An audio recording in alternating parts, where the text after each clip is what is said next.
En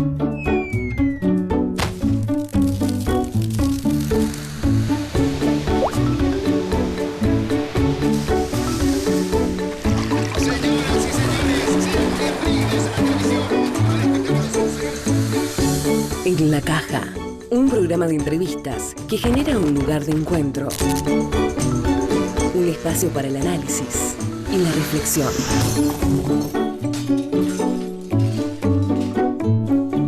En la Caja. ¿Qué tal? ¿Cómo les va? Bienvenidos, bienvenidas. Gracias por acompañarnos. Hoy vamos a compartir un capítulo muy particular de En la Caja, porque tenemos el placer de recibir al irreverente Luis Villalba.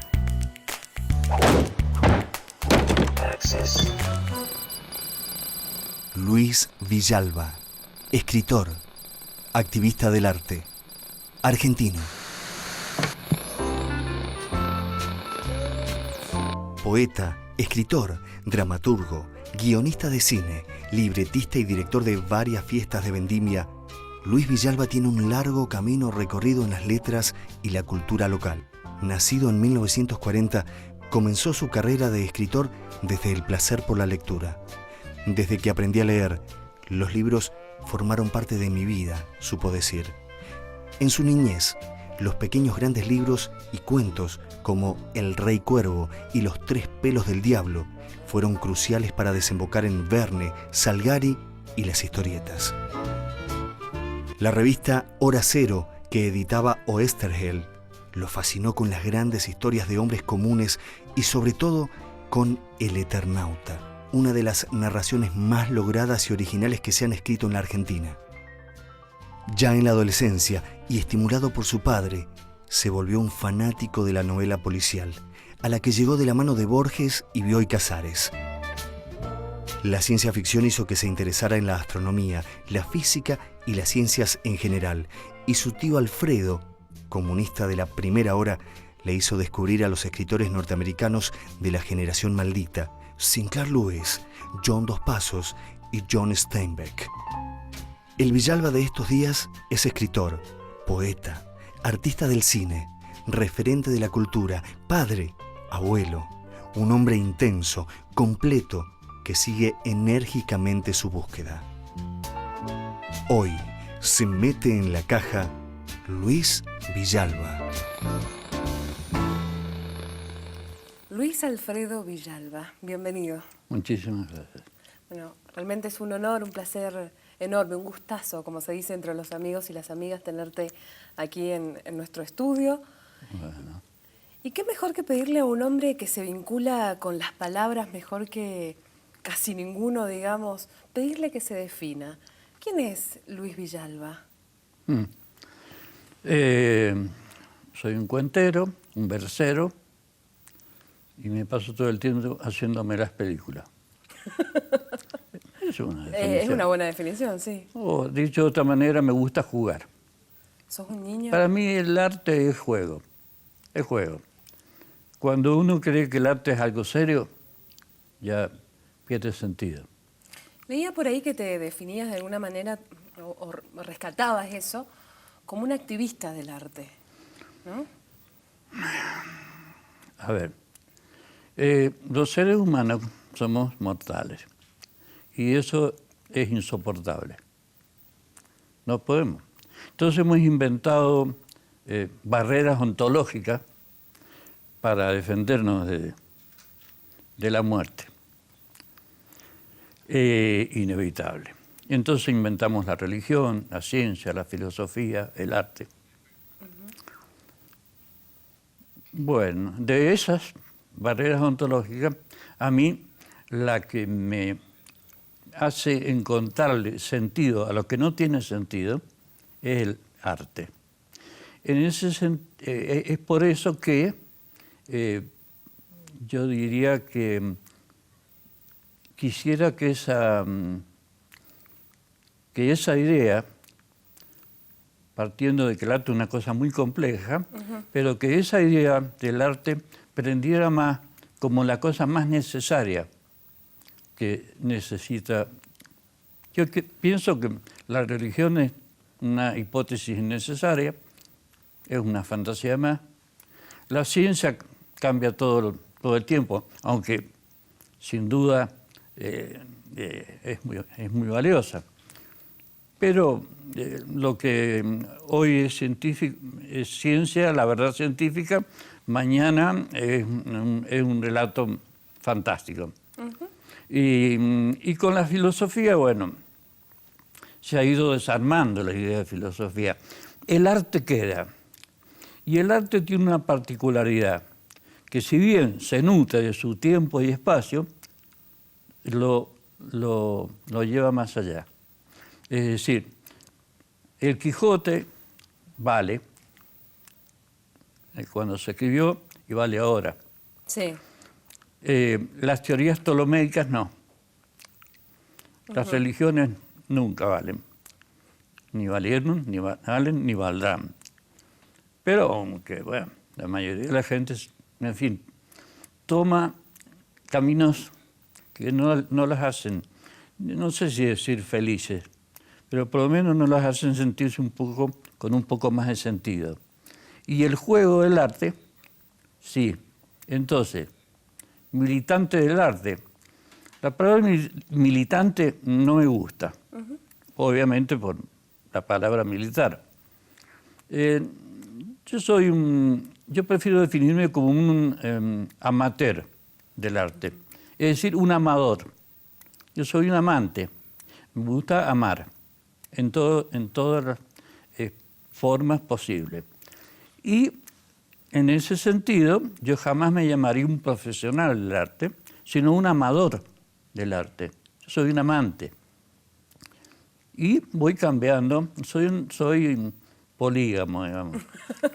Voy cambiando de... romances tenés. Tengo muchos romances con muchas artes. ¿Y te corresponden? Bueno. ¿Son amores correspondidos? Las peleas son inevitables, ¿no? Hay años que no me llevo bien con la poesía, pero me llevo bien con el cine.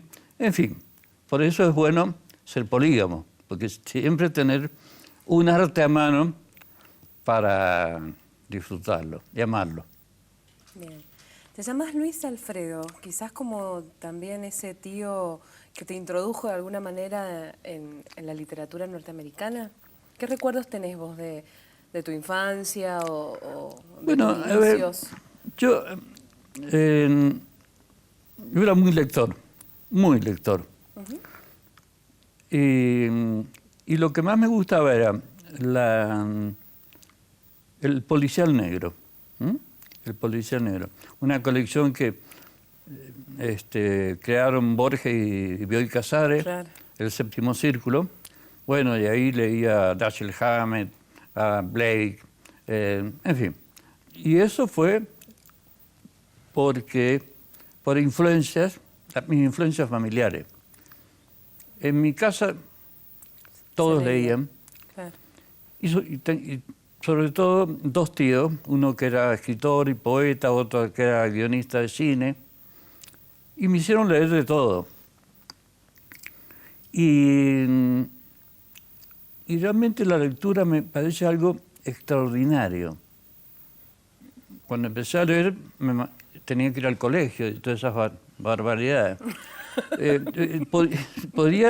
Mientras leía podía huir de esa tortura que era el colegio y cumplir con las normas y decir buenas tardes, buenas noches y todo lo demás, porque además en los libros, en la vida es más difícil, pero en los libros uno puede hablar como se le dé la gana. Puede poner las palabras que quiera, las que están de moda y las que no están de moda, las prohibidas y las no prohibidas. Es decir, el lenguaje, cuando uno lo toma así, lo hace libre. Es decir, entre el placer por un lado, el amateur por un lado, y la palabra por el otro, se conjuga algo que es muy difícil de definir, pero que sin duda nos hace vivir experiencias que hacen superar cualquier situación. Bien. Cualquier situación. Y bueno, Pero aún así no lo viviste como un mandato familiar. no, para nada. Fue algo natural. A todos leían y veían películas, hacían cosas porque les divertía hacerlo. Claro, claro. Era una diversión. Por ejemplo, yo recuerdo a la hora de la siesta, que por supuesto todos nos escapábamos, Que nadie quiere y dormir la poníamos siesta. las patas en la sequía, y yo leía mucho. Y mis amigos no tanto, pero les gustaba que yo les contara lo que había leído. Y mi mamá descubrió desde muy temprano, desde que yo empecé a hablar, de que yo era muy mentiroso. Y seguí siéndolo. Pero descubrí una cuestión, que cuando yo contaba las historias que había leído, Sí. siempre había cosas que no me gustaban de la historia como había sido escrita. Entonces yo las cambiaba. Mentía de alguna manera, fantaseaba. El día que yo me di cuenta que yo podía llegar a hacer mis propios, tendría 11 o 12 años, mis propias escrituras, a una cuadra de mi casa vivía un gran poeta mendocino, Víctor Hugo Cuño, que él tenía 20 años y yo tenía 10. Es decir, era viejo él. A esa edad. Claro. Sí. Ya. Y un día yo estaba contando Aventuras en el Mississippi de Mark Twain a mis amigos. Y él iba pasando por ahí y se quedó a escuchar. Cuando escuchó Mark Twain, después él me lo contó. Qué raro que yo estuviera leyendo Mark Twain. Y entonces, cuando terminé de contarlo, me dijo que le había gustado más la versión mía que la de Mark Twain. Por supuesto, estuve un mes sin saludar a nadie yo. Qué halago, Qué claro. halago. Y 10 años después nos hicimos amigos. Bueno, yo creo que ese tipo de cosas, hay como cosas que son aparentemente ingenuas o pequeñas, sin embargo, si uno se da cuenta que uno puede hacer algo, y bueno, se tira y lo hace. Perfecto. Luis, yo te invito a que compartamos un informe y después charlamos lo que vemos. ¿Sí? ¿Cómo no? Lo vemos entonces. Luis Villalba suele comentar que el libro que lo decidió finalmente a intentar la escritura fue El Señor Presidente, de Miguel Ángel Asturias. El primer capítulo, con un lenguaje popular latinoamericano que yo desconocía, me ayudó a entender que el arte es forma, que el cómo y el qué están unidos dialécticamente. Y me largué a escribir. Tendría 18 años, reconoce. Empezó con la poesía porque le parecía que se adecuaba a la lucha oscura entre una educación católica tradicional de la que se estaba desprendiendo y de las exigencias de mi cuerpo en busca de otros cuerpos, en la cama y en las luchas estudiantiles. En ese rumbo tuvo una gran influencia Víctor Hugo Cuño, una amistad que se fortaleció con los años. Sus primeras publicaciones fueron en suplementos literarios. El diario La Tarde, en la calle España, imprimía un par de hojas dedicadas a la cultura. Salía los sábados y estaba a cargo de Julio el Negro Castillo, que le brindó su amistad y un espacio con olor a imprenta. El primer libro fue tecleado en una Olivetti de la escribanía de su viejo. Se llamó Justificación de la Piedra y comenzó como una oda a Patrice Lumumba, el revolucionario africano. Escribir literatura, ¿qué es? ¿Una necesidad anclada en el sinsentido de la vida? ¿O es en cambio una forma de autosatisfacción que se complace con facilidad cuando toma forma de libro? Reconoce que su trabajo de escritor es difícil. Hay otras cuestiones que tienen que ver no directamente con el hecho de escribir, sino con el de publicar. Ahí aparece claramente la ausencia de editoriales en nuestro ámbito. Si por tal cosa se entiende un fondo editorial, un estilo en las colecciones, el financiamiento de la impresión y la distribución posterior, sostiene Luis.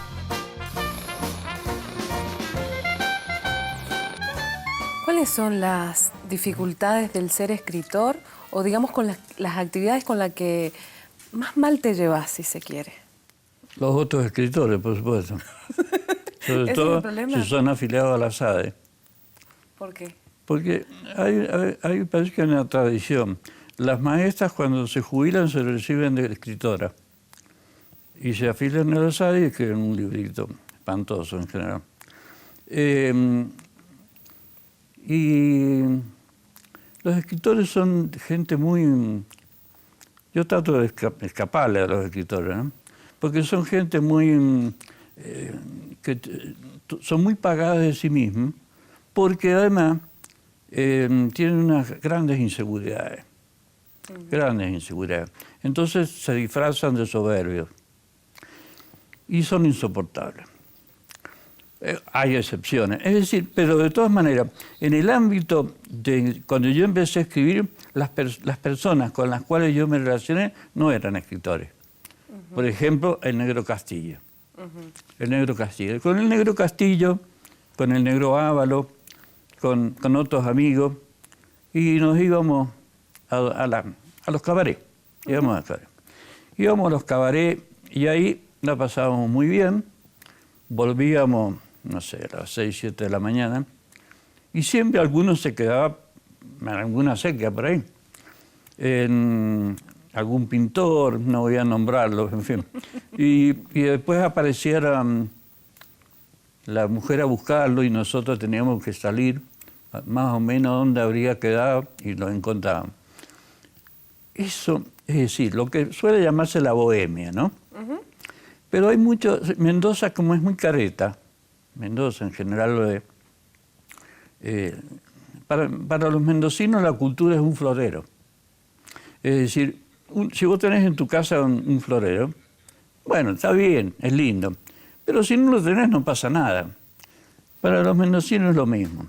Si hay escritores, pintores, lo otro está bueno, por lo menos para ir a las inauguraciones y tomarse unos vinos. Pero a la hora de leer, prefieren Paulo Coelho, prefieren cosas por el estilo. Más de autoayuda. Y si es que los leen, ¿no? Entonces, el ambiente, yo creo que uno no tiene que pensar mucho para quién escribe. Alguien va a leer. Alguien. Si es uno solo, no importa. No hay que pensar mucho en eso. Y sobre todo en un ambiente como el nuestro, donde la única manera de encontrar lectores, un poco más lectores, es pasar el arco de Desaguadero. Bien. Porque acá no hay muchos lectores.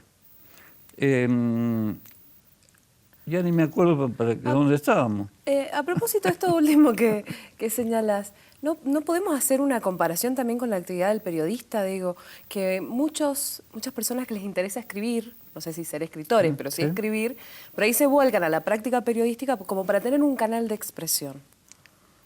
Bueno, sí, seguro. Y aparte El periodismo es un uso distinto del lenguaje, obviamente. A la cual vos también has dedicado tus días. Sí, yo he trabajado mucho en medios, ¿no? En Canal 9, en Canal 7, en Los Andes, en Los Andes, en Radio Nacional, en la radio de la universidad. Fuiste prensa de Loncuyo también. También estuve ahí, sí, así es. Y claro, lo que pasa es que pareciera, o se suele decir que el periodista es alguien que busca una cierta distancia, objetividad, etcétera, etcétera. Sí. Que todos sabemos que no es verdad. Porque uno escribe de acuerdo a la tendencia que tiene el medio donde uno está. Y cuando uno se aparta de esa tendencia, como a mí me pasó, por ejemplo, en Canal 9 me echaron por eso. Eugenio Carbonari, que era el director de programación, no lo obedecí en una entrevista, lo acorralé un poco al entrevistado y bueno, entonces yo creo que, a ver, para mí la experiencia de periodista es siendo consciente que estoy volcando mi subjetividad, volcarla directamente. Es decir, no intentar una objetividad que no existe. Y yo creo que yo prefiero el periodista que vuelca su interés, su punto de vista, su necesidad. Pasa que hay periodistas que no tienen ninguna necesidad. Luis, seguimos hablando de este tema, pero ya en el próximo bloque, ¿te parece? Establecemos una pequeña pausa, ya regresamos con más En la Caja, hoy con Luis Villalba.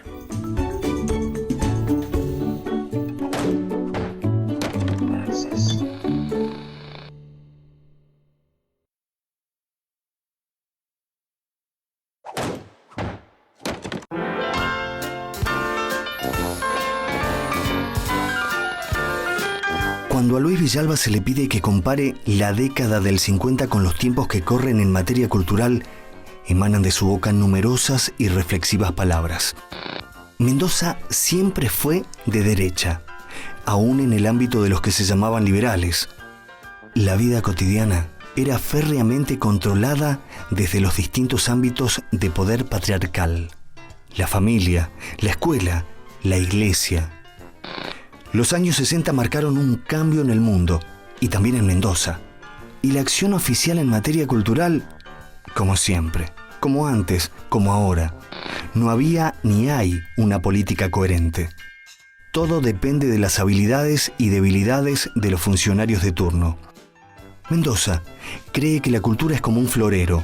La casa se ve más linda cuando está, pero no es esencial para vivir. Esencial es el orden, la economía burguesa, las veredas relucientes, el respeto por las instituciones. Hoy la cultura y sus obras forman parte del mercado. Entre los negociados, las traiciones y el desinterés público, no queda otra que seguir remando y a pensar a largo plazo, dice Luis sin vueltas. Y Luis sin vueltas, ¿qué piensa de la vendimia? Porque sabemos que has dirigido en numerosas oportunidades y has guionado también, has escrito. Sí, a veces he sido guionista, director, de fiestas centrales, fiestas departamentales. A mí, yo me acuerdo, cuando yo tenía, no sé, 11 o 12 años, fui a la fiesta de la vendimia cuando se hacía en el viejo autódromo que ya no existe, donde está ahora el Malvinas Argentina. Ahí estaba el viejo autódromo. Y ahí se levantaba. Y yo tenía, ahí se levantaba el escenario. Yo tenía 12 años y fue una fiesta especial porque, por ahí no me acuerdo, porque habían venido Perón y Evita. Y entonces se había armado algo, había un clima extraño, un clima muy, no extraño, sino muy, digamos, ¿festivo era? Bueno, en esa época la cosa estaba clara, estaban los peronistas y los gorilas, no había más. Entonces, y bueno, la fiesta de vendimia, estando Perón y Evita ahí, fue caja de resonancia de eso. Y yo vi toda esa multitud y vi toda esa cantidad de gente en los escenarios y yo dije, esto lo tengo que hacer algún día. Bueno, pasó un tiempito, pero seguí mirando y me di cuenta de varias cosas. Que por un lado, en las fiestas de la vendimia había muchos intereses y que contra los cuales yo me iba rebelando, me molestaban. El control social siempre me molestaba. Y bueno, y uno veía que estaba metida, que los funcionarios trataban de quedar bien con todo el mundo, menos con los artistas, que le mandaban los guiones al obispo a ver si estaba de acuerdo o no. Empecé a ver un montón de cosas. Y bueno, y yo dije, sería bueno meterme en esto para ver si desde adentro podemos patear el tablero. Y justo estaba en el año 66 y me habían echado de Canal 9 y me refugié en Canal 7, y ahí el director de programación era un amigo mío, Eduardo Hualpa. Yo tenía 27 años, él 29, y se nos ocurrió tomar por asalto la fiesta de la vendimia, a ver qué podíamos hacer. Entonces armamos un equipo.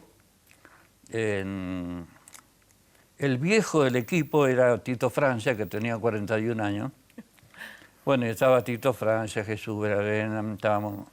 Bueno, armamos un flor de equipo. Lo único que no sabíamos nada éramos nosotros. Aparte, habíamos visto muchas fiestas de la vendimia y uno aprende viendo, obviamente. Y ahí me metí y bueno, y me encontré con todo ese tipo de cosas. Con todos esos tiras y aflojes, las sugerencias que venían del subsecretario de Turismo o de Cultura o lo que fuera en ese momento, para poner algunas bailarinas que parece que tenían alguna simpatía con este subsecretario de turno, y apareció bueno, el tema de que venía una sugerencia para cambiar el guión del obispado, bueno, todo ese tipo de cosas.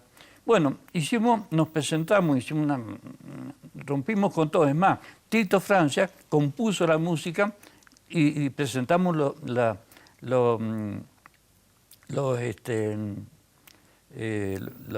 partituras completas. Ganamos por paliza. Y bueno, teníamos que hacerla. Entonces, bueno, la hicimos, incluimos un montón de cosas que no estaban, incluimos por primera vez el cine, filmamos en 35 milímetros y en color, hacer escenografía proyectada. La película la hizo Jorge Gómez, que también tenía 24 años en ese momento. Y hicimos una gran batalla en la batalla de Chacabuco. Se me dijo, hagamos la batalla de Chacabuco, hagamos las cosas. Entonces, le pedimos prestado al ejército 300 soldados, que nos los prestaron, y entonces en la cumbre de un cerro hicimos la batalla de Chacabuco en grandes líneas. Bueno, la verdad es que nos divertimos muchísimo. Y nos sentimos muy cómodos. Y habíamos metido un montón de cosas que, no tanto ideológicas, pero sí en lo artístico, que cambiaban completamente muchas de las cuestiones que se venían haciendo. Ya hacía 2 o 3 años Abelardo Vázquez había hecho ya en el anfiteatro, es decir, que teníamos un antecedente medio embromado para que nos compararan. Pero hicimos algo completamente distinto. Bueno, a partir de ahí, bueno, intervine en muchas fiestas de la vendimia como guionista, como codirector, como poetista. Y, por supuesto, la última fue en el año 74, de esa etapa, porque, bueno, después vino la última dictadura cívico-militar, y durante todo ese tiempo, obviamente, bueno, ni me querían que me vieran, así que andaba medio escondida. Y además no iba a participar de eso. Después después sí, ya volví, ¿no? Y entonces estuve en la fiesta del 88, en la 91, en departamental, elección. Y ahí tuve enfrentamientos duros enfrentamientos con funcionarios que me censuraban, y con obispos que intentaban censurarme. No tuvieron suerte, porque me acuerdo, estuve con el obispo, me mandaron que hablara con él, y él me recibió y yo le dije, mire, usted no quiere perder tiempo y yo tampoco. El obispo era Rubiolo. Dije, yo no me voy a meter en sus misas. Usted no se me mete en mis espectáculos. Ha sido un placer conocerlo. Buenas tardes. Así más o menos. Así que siempre puede hacer lío uno. Claro. ¿no? Es cierto. Que es tan bueno. Compartimos la pregunta, ¿te parece? Que no te voy a hacer yo, justamente. Muy bien, La vamos veamos. a ver ahí.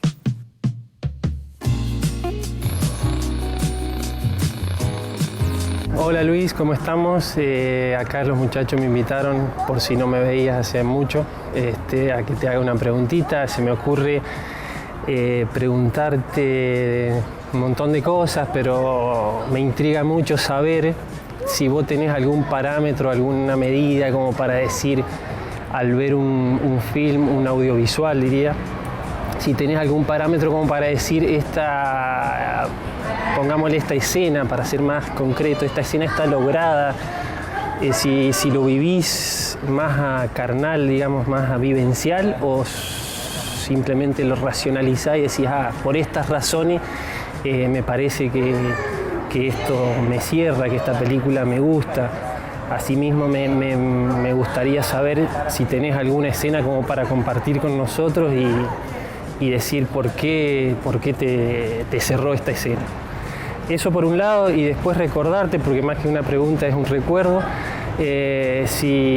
porque para algunas cosas tenés memoria, mucha memoria para el cine, y para otras más banales, como que el año pasado hicimos una apuesta y que River iba a tener más puntaje que el Tomba, y no sé si te acordás que River salió campeón y por ende me debes un asado. Gracias, saludos y que estés muy bien. Por la última parte de lo que dijo, se demuestra que Araya es mucho más mentiroso que yo. Yo no recuerdo en absoluto haber hecho esa apuesta. Pregunta y reclamo en la misma instancia, ¿eh? No, bueno. ¿Le des un asado? Y ha sido alumno mío, así que no puedo echar la culpa a quién salió mentiroso. Y con el tema del cine hay un problema. Todos hemos sido educados en la monoforma hollywoodense, ¿no? Que es cine entretenimiento, digamos. No es arte. La monoforma hollywoodense es mercancía. Hacen películas como hacen chorizo, automóviles, claro, cualquier cosa. Y la venden. Entonces, como para vender eso, para vender cualquier cosa en forma masiva, tiene que, digamos, estandarizarse. Entonces hay un estándar hollywoodense que ellos mismos han proclamado como la forma correcta de hacer cine.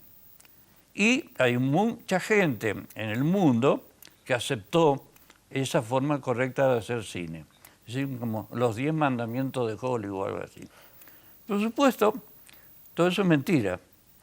Pero es mentira porque, bueno, es una industria más. Los norteamericanos, los mismos artistas norteamericanos, a Hollywood le llaman la industria. Bueno, ya con eso está claro. Hay un director, pero yo quiero, ahora estoy recordando, hay un director inglés que está totalmente en contra de la monoforma hollywoodense, Mike Figgis, inglés, que es un gran investigador y es un tipo que siempre ha estado tratando de demostrar lo absurdo de considerar que hay una manera de hacer cine y los demás no es cine o son experimentos. Y dice en uno de sus libros que si por una de esas cosas de la historia los esquimales fueran el gran imperio del mundo, decidirían que el hábitat que hay que construir para todo el mundo es el iglú. Y si uno quería hacer un rancho en la pampa, entonces tenía que aprender a hacer cómo se hace el iglú, después desestructurar el iglú y hacer un rancho en la pampa. Una huevada. Bueno, sin embargo, eso está clarísimo, que sí, es una pavada tremenda, pero aceptamos como si fuera una cosa normal que la forma correcta de hacer cine es la que se hace en Hollywood y lo que dicen todos los manuales y lo que se enseña en todas las escuelas de cine, lamentablemente también de Argentina. Y entonces, después resulta que yo tengo que desestructurar un western y hacer una película de gaucho o de lo que semejante, no sé de qué, pero algo distinto. Y bueno, y se sigue aceptando esa cosa. Por lo tanto, en primer lugar, yo reniego absolutamente del cine de la monoforma hollywoodense como algo que le hizo mucho daño al cine y le sigue haciendo daño. Por otro lado, se han desarrollado otro tipo de cine de distintas culturas, de distintos autores, el llamado cine de autor, con mayor o menor suerte, pero cada uno hace el cine que se le da la gana y lo empieza como quiere. No hay por qué empezar con la preproducción, escribir el guión, no. Godard decía, sí, es cierto que las películas tienen presentación, desarrollo y desenlace, pero ¿por qué en ese orden? Claro. Bien. Claro. Entonces, ahí Juan Carlos me pedía una escena, ¿no? Sí. Una escena. Yo creo que la escena que más me ha impactado y que está en la película favorita mía, que es 8,5 de Fellini. El personaje de Fellini, el personaje que hace Marcello Mastroianni, es el alter ego de Fellini, que vive un estado de confusión con todo, con las mujeres, con el arte, con esto y con lo otro. Y al final, él se da cuenta que la única forma que tiene que hacer es aceptarse como es. Y ahí la escena para mí clave es cuando se encuentra, imagina que está con su mujer en la escena final y le dice, tratemos de hacer algo nuevo, hacer algo distinto, porque vos me pedís que me defina. Y lo único que puedo decir, y lo digo en italiano, dice, questa confusione sono io. Esta confusión soy yo. Esta confusión soy yo. Creo que es la aceptación de uno mismo. Exactamente. Y esa para mí, hermosa escena. Yo me lo llevaría a una isla desierta con electricidad para poder verla, ¿no? Una y otra vez. Una y otra vez, ese final yo lo he visto una y otra vez. Maravilloso. Questa confusione sono io es perfecto. Con esta escena perfecta nos vamos a ir a un corte, ¿te Muy parece? bien. Ya regresamos.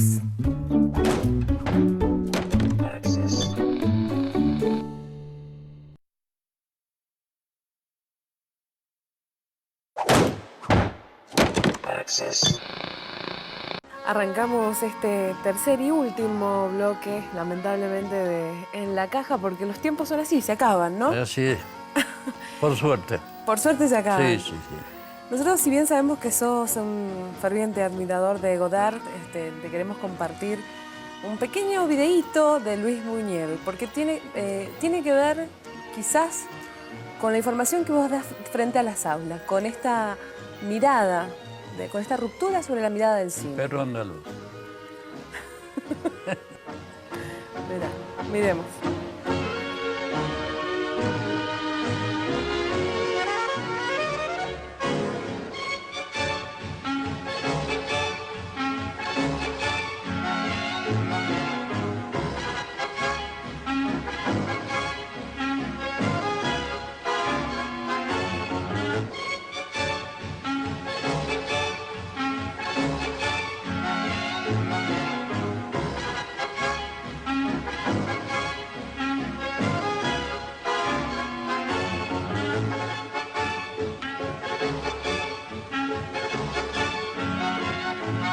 Desestructurar un poco la mirada, un poco lo que señalabas recién, ¿no? Mirar es comprender. Nosotros somos animales visuales. Sí. ¿Ah? Es nuestro sentido con el cual más entramos en contacto. Mirar es comprender. Uno le dice, cuando uno le quiere llamar la atención de algo, dice, mirá, Claro. te quiero decir tal cosa. Así, mirar, comprender. Y nosotros, como decía recién, nosotros nos educan la mirada. Eso se mira, eso no se mira. ¿Mm? Eso se mira, eso no se mira. Y volvíamos recién. Hollywood nos dice, esto se mira así para luego filmarlo así. Entonces, nos controla la mirada. Es decir, no es que nosotros estemos mirando la película nos está mirando a nosotros y nos transforma nuestra subjetividad. Ahora, Buñuel, por supuesto, desde el surrealismo que se revela contra toda la cultura burguesa y contra el cine hollywoodense, El perro andaluz es una gran burla a la película, a los tics de las películas de Hollywood. Y en esa escena es para mí una escena clave. ¿Por qué? Uno dice, bueno, sí, hay que cambiar la mirada, pero hay que agregar una cosa, duele mucho cambiar la mirada, es cortarse la mirada anterior. Y, a ver, hay que abandonar toda la manera de mirar y de comprender, y uno se queda pedaleando en el vacío. No tiene de dónde agarrarse. Duele, porque duele dejar esa parte del yo que se ha construido a partir de ese tipo de mirada. Duele mucho. Ahora, hay dos alternativas. Si uno quiere vivir una vida fugaz, intrascendente, lo que fuere, pero de uno tiene que romper la subjetividad, que uno tiene que rebelarse contra la imagen materna y paterna. Tiene que rebelarse. Hay que matar al padre, a la madre, a la abuela, a todo hay que matar. Y entonces a partir de ahí uno se queda solo. Y ahí uno tiene que empezar a construir, a mirar de otra manera. Eso es doloroso. Pero no hay otra forma de hacerlo. No hay una forma fácil de cambiar de mirada. No hay, leyendo Paulo Coelho uno no va a cambiar de mirada. No, uno se va a drogar más, va a decir una droga más.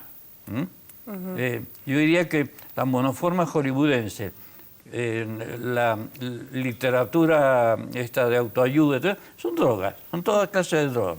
Ahora, el tema es decir, no me quiero drogar más. Es muy difícil dejar de ser un drogadicto. Es difícil, es muy difícil y duele dejarlo. Entonces, yo creo que eso siempre, como docente de cine, siempre yo mantuve ese. Mi tarea es destruirle todo lo que otros profesores les enseñan.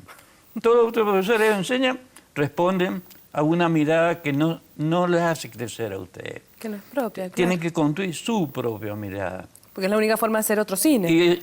Y es la única forma, además, de ser honesto con uno mismo. Y otra cosa, nada más de ser honesto, es la única forma de ser feliz. Es decir, de disfrutar. Yo, cuando terminaba mis clases, cambiaba. A veces les decía, bueno, hemos llegado hasta acá, disfruten de la vida. Esa era una forma de terminar la clase. Y la otra forma de terminarla era decir que God-Ar los acompañe. Pero vuelvo al tema, ya que han puesto. Es muy importante cambiar la mirada, pero cambiar la mirada duele. Ahora, si uno no está dispuesto a que le duela, y bueno, tendrá que seguir con el rebaño y bueno, entretenerse con lo que venga de la meca del cine. Vamos a ver el siguiente informe. ¿Cómo ¿Te no? parece? Veámoslo. Lo compartimos. En Luis Villalba ha prevalecido aquello de que nada de lo humano le es ajeno. En mí, la narrativa, la poesía, el cine, junto a la ciencia y el pensamiento crítico, aparecen y desaparecen de mi horizonte inmediato de acuerdo con pulsiones internas y circunstancias con las que tropiezo e intento ejercer la libertad, dice Luis. Las palabras disuelven los fantasmas al nombrarlos. El escritor confiesa que, a la hora de narrar, prefiere irse por las ramas de los cuentos y las novelas. Lo que le gusta es desarticular los discursos trillados. En cambio, el cine es otra cosa. Es el sonido y la furia, la imagen fuera de campo, un ojo monstruoso que me mira y me obliga a mirarme. Por supuesto, una mirada ajena y en guerra declarada contra la monoforma hollywoodense, sostiene Villalba. El cine es algo mucho más rico para él, ya que cabe la condición humana en todas sus expresiones. El cine es otra cosa, dijiste. El cine es otra cosa. Claro. Y bueno, un poco decíamos recién, a ver, del cine entretenimiento y el cine como placer y pensamiento crítico, ¿no? Hay una tradición que te dice, una tradición llena de ideología, obviamente, pero que te dice que el cine es narrar. Y narrar, como proponía Griffith, al estilo del siglo XIX, como Charles Dickens. Es decir, un súper narrador omnisciente que le dice al espectador lo que tiene que pensar. Bueno, eso es lo que se suele llamar el cine transparente o el cine ventana, donde yo uso, digamos, la pantalla para asomarme por la ventana a mirar la vida de los otros y a entretenerme con eso. Y también hay otra idea de pensar a la pantalla como algo opaco, como un lienzo donde uno va a pintar. Bueno, yo creo que una pantalla es un lugar donde hay luces y sombras, y que uno pinta con las luces y la sombra a fin de poner uno la mirada en la pantalla y no que la pantalla me ponga su mirada sobre mí. Entonces, el arte es otra cosa. El arte no es un adorno, el cine no es un entretenimiento. Sí, para algunos sí. De un modo muy, digamos, elemental, blanco y negro, yo pienso que están los cómicos de la legua y los bufones del rey. El cómico de la legua viene de que en la Edad Media a los cómicos no se los dejaba entrar a las ciudades y tenían que seguir caminando por rutas que no existían. Y ellos seguían caminando. Y los bufones del rey, ahí hacían las gracias para que los reyes sí, bueno. Yo creo que hay una cosa así. El cine, uno puede elegir ser en el cine, como en el arte, como en la vida, como en la política, uno puede elegir ser un cómico de la legua o ser un bufón del rey. Yo he intentado siempre ser un cómico de la legua. Entre otras cosas porque los caminos siempre son más entretenidos que vivir metido adentro de una ciudad que lo hace cumplir todas las normas de tránsito. Este cine experimental que venís transitando este Sí. último tiempo en tu vida, tiene que ver con eso, ¿no? Este camino un poco más divertido, si se quiere. Sí, pero, a ver, claro, a ver, los franceses tienen una palabra que se llama découpage. No hablan de montaje, hablan de découpage. Découpage es una actividad que se realiza tomando una serie de objetos para crear un adorno, una cuestión, a partir de fragmentos. Sí. Bien, si uno piensa que el cine son fragmentos de espacio-tiempo, entonces armar una película, construir una película, es tomar fragmentos de espacio-tiempo y unirlos de las maneras que uno siente que tienen que estar unidos, sea lo que fuere. Entonces, por supuesto, no es necesario en absoluto una historia. Puedes contar una historia, no contar una historia, narrar, no narrar, repetir imágenes, cambiarlas. El tema es espacio-tiempo, unidades de espacio-tiempo que uno las va colocando en distintos lugares, de acuerdo a lo que uno va sintiendo y necesitando. Y bueno, a ver, como me dicen algunos amigos, y esa película la vas a ver tu tía que te quiere mucho y vos. O no vas a ganar plata con eso. ¿Desde cuándo el arte es algo para ganar plata? Es una vergüenza decir eso. El arte es algo para crearse a sí mismo y comunicarse con los demás. Si me muero de hambre haciéndolo, y bueno, pero me moriré de hambre junto con otros, estaré con otros. Es decir, yo creo que la actitud del bufón del rey es una actitud narcisista. Piensa de mirarse a sí mismo en la imagen y mirarse qué es lo que la sociedad le ha enseñado. Y ese es el bufón del rey. Y el cómico de la legua, el que hace el otro tipo de cine, sea narrativo o no lo fuere, lo que está buscando es mirarse en la mirada del otro. Del otro, exactamente. Yo no quiero terminar este programa sin que me cuentes, aunque sea una línea, ¿qué estás haciendo? Bueno, estoy escribiendo una novela que se llama La esquina a mitad de cuadra. Le puse ese nombre porque todavía no sé bien qué quiero contar. Entonces voy escribiendo y me ayuda que tenga ese título. Y voy investigando, ya veré dónde llego. Por otro lado, estoy haciendo un guión para hacer una película de ficción, también experimental. Y bueno, estoy editando una película junto con Juan Carlos Araya, con el cual también he hecho otra película, también experimentando, en este caso con el documental. Y veo mucho cine, leo muchos libros y hago otras cosas que no sé. Creo que estamos en horario de protección al menor, sí, no lo podemos decir. Mejor no. Lo prometemos para una segunda parte. Para una segunda parte. Un horario de trasnoche. Así. Luis, Así. muchísimas gracias por Bueno, haberte gracias a acercado, ustedes. por este rato, por tus conceptos sobre cine que también son, que lo trascienden, ¿no? Que también son aplicables a la vida. Muchas gracias por tu trabajo también. Bueno, gracias a vos. Que estés muy bien.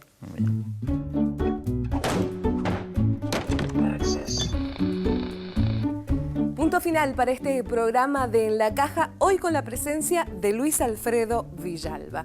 Nosotros nos volvemos a encontrar el próximo miércoles a partir de la hora 22 a través del canal 30 de TDA o en www.señalu.tv.